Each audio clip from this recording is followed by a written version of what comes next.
This is one of my favorite snakes, really, of all time, because, you know, as many people do, I got into snakes by literally catching corn snakes when I was a kid down on Marco Island.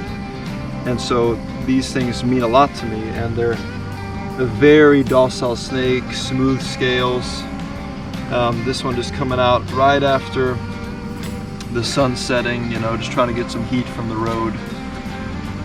Very beautiful snake. They're also called a red rat snake, and it's a constrictor, which means this snake will constrict its prey before swallowing it. So it'll incapacitate whatever it's trying to eat by strangling it, and then it'll try to, you know, it'll consume it. So very cool. I mean, already she's like all over me trying to climb around, and I mean, how cool is that? This is a wild animal, and like I'm basically being, you know, like investigated. This is awesome. You know, I just walked up on this snake 30 seconds ago. It's already just climbing around me. Like I did nothing else but reach my hand out, and the snake is all over me, exploring. It's not feeling threatened, it's not feeling scared, you know, it's in my hair, I can feel it. It's just like, what a cool experience with a wild animal that most people really are scared of, you know? There's no reason to be scared of snakes. Look at how they are. I mean, I just found this snake.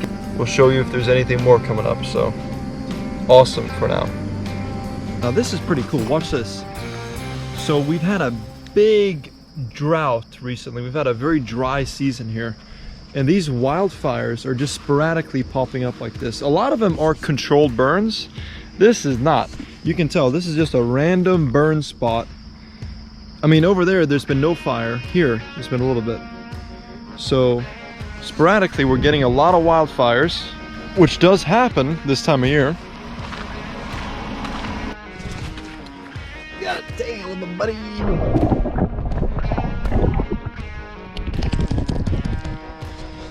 In case you guys didn't know, there's a lot of gators in Florida. That's one example right there.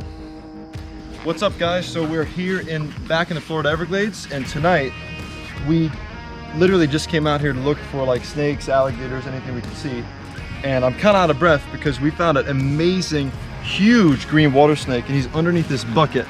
But before I show you this guy, there's like 10 or 15 more by the water. These are all different water snakes. See, there's one there, two there, three there, and two there. Now, getting all of them is gonna be impossible, but I'm gonna try to grab as many as I can. So make sure there's no fire ants. Lay down. So we got one right there, we got another one. Just swam away. I'm just like reaching down. I'm just pulling them out. Look at this. Oh.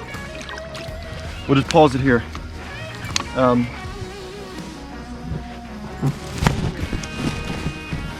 Wow. What's up, guys? So this right here must be the smallest turtle that I have ever found in my life. This thing was literally just tumbling down the riverbank. It is like the size of a dime. It's literally the smallest turtle ever. I mean, he's so small he can't even, a turtle like this can't even pierce his skin. I mean, this guy is, you know, not very dangerous. In the water, we'll see how he moves. He floats up and then he tries to swim down.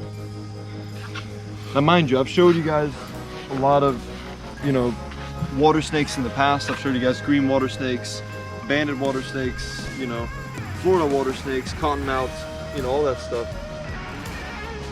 And I've looked for a green water snake that's big for a very long time, and I finally found one that I consider very big. So normally these things, again, they don't get all that big, but this is the best and biggest size one that I've ever found, guys. Look at the size of this snake. I mean, so for a fact, I've said this before on my channel, but the green water snake is the heaviest bodied water snake of them all in Florida.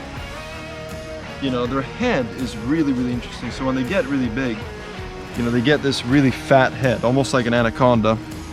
And if you look closely, you can see their eyes are very, very far towards the top of their head.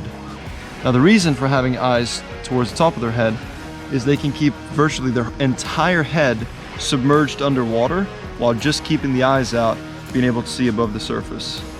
So that's how you know it's an ambush predator, and they'll spend the majority of their time submerged, just with those eyes sticking out, being able to ambush prey as it walks by. The big green water snake taking off nice and slow. She's actually gripping onto my arm. She's not letting me release her there, finally. Now, look at the tiny one in front of her. I mean, just looking at the head, there's a massive difference in size. Even the coloration, as they get bigger like this, they turn into more of a copper type color. And she's definitely more yellowish copper colored.